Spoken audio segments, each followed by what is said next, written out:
Hi నమస్తే అందరూ బాగున్నారా? గత జన్మలో చేసిన పాపాలు ఈ జన్మలో చూపిస్తాయని మీకు తెలుసా?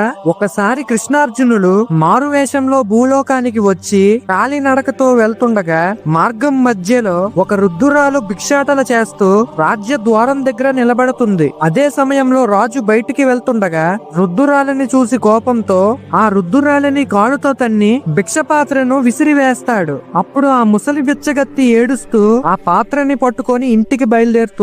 ఇది గమనించిన కృష్ణార్జునులు ఆ ముసలి బిచ్చగత్తె వెంట వెళ్తారు. కొంత దూరం ప్రయాణించగా కృష్ణుడు అర్జునుడితో, ఓ అర్జున, ఆ బిచ్చగత్తె ఇంటికి వెళ్లి భిక్షాటన చెయ్యు అనగా అర్జునుడు సరే అని ఆ ముసలి ఆవిడ ఇంటికి వెళ్లి అమ్మా ఆకలి వేస్తుంది అని అంటాడు. ఆ ముసలి అవ్వ తినబోయే అన్నాన్ని అర్జునుడికి పెడుతుంది. అర్జునుడు భోజనాన్ని ఆరగించి కృష్ణుడు వద్దకు వచ్చాడు. మరికొంతకాలం గడిచాక కృష్ణార్జునులు మరలా భూలోకానికి వచ్చి విహరిస్తుండగా మార్గం మధ్యలో ఒక కోటలో పెద్ద బారసాల విందు జరుగుతూ ఉంటుంది. అది చూసిన శ్రీకృష్ణుడు అర్జునుడితో, అర్జున, ఆ కోటలోకి ప్రవేశించి ఆ బారసాల పాపని చూసిరా అని అంటాడు. అర్జునుడు సరే అని చెప్పి ఉయ్యాల దగ్గరికి వెళ్లి పాపను చూడగా ఆ పసిపాప అర్జునుడిని చూసి ఏమయ్యా బాగున్నావా అని పలకరిస్తుంది. అర్జునుడు నిర్ఘాంతమయ్యి తిరిగి వస్తుండగా మార్గం మధ్యలో ఒక జబ్బు పట్టిన కుక్క ఆరబోసే విందుని తినబోయేసరికి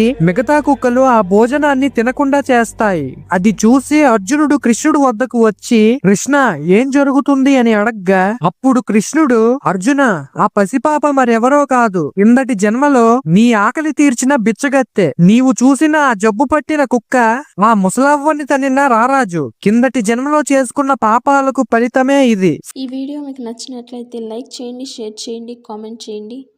ఇలాంటి మరిన్ని వీడియోస్ కోసం మన ఛానల్ని సబ్స్క్రైబ్ చేసుకోండి. Thank you for watching.